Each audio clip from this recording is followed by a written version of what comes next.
আজকে আমি রান্না করব চাইনিজ সবজি আমার ছেলের জন্য। আমার ছেলে বলতেছে যে একটু সবজি খাবে, তাই চাইনিজ সবজি রান্না করে নিতেছি। তাই এখানে কেটে রাখছি বটবটি, মিষ্টি কুমড়া আর পেঁপে আর বড় বড় করে কিছু পেঁয়াজ কেটে এখন একটা কড়াই বসাই দিয়েছি। কড়াইতে আমি হালকা তেল দিয়ে এখানে পেঁয়াজগুলো দিয়ে দিছি। আগে পেঁয়াজগুলো একটু ভেজে নেব, ভেজে নিয়ে তারপর এখানে দিয়ে দিব একটু মুরগির মাংস। মুরগির মাংসগুলো আমি ছোট ছোট করে কেটে নিয়েছি। কেটে নিয়ে সেই মুরগির মাংসগুলো এখন পেঁয়াজের সঙ্গে ভেজে নেব। এই তো মাংসগুলো দিয়ে দিলাম।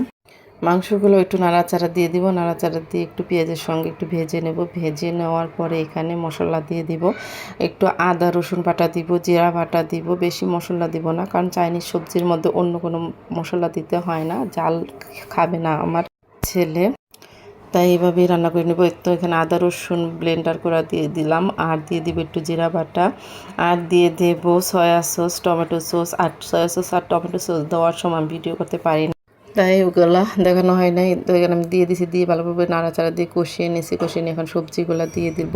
সবজিগুলোও কিছু নাড়াচাড়া দিয়ে কিছুক্ষণ ঢেকে রাখবো। এই তো সবজিগুলো দিয়ে দিচ্ছি। এখন কিছুক্ষণ ঢেকে তারপরে ঢাকনা দিয়ে ঢেকে রাখবো। কিছুক্ষণ ঢেকে রেখে তারপরে আবার নাড়াচাড়া দিয়ে দিব। এই তো আজকে গাজর ছিল না, তাই মিষ্টি কুমড়া লাউ দিয়ে দিছি। এই তো এখন এখানে আমি নাড়াচাড়া দিয়ে পানি দিয়ে দিলাম। কষানো হয়ে গেছিলো, তাই এখানে পানি দিয়ে দিছি। পরিমাণ মতো পানি দিয়ে আবার কিছুক্ষণ নাড়াচাড়া দিয়ে দিলাম।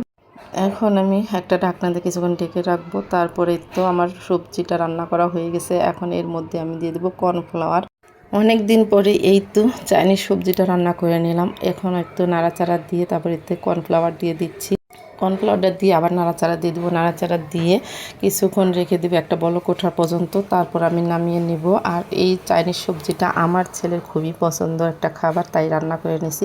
কেমন হয়েছে অবশ্যই কমেন্টে জানাবেন। একটা লাইক আর শেয়ার দিয়ে পাশে থাকবেন। আজকের মতো এখানে শেষ করলাম। আসসালামু আলাইকুম।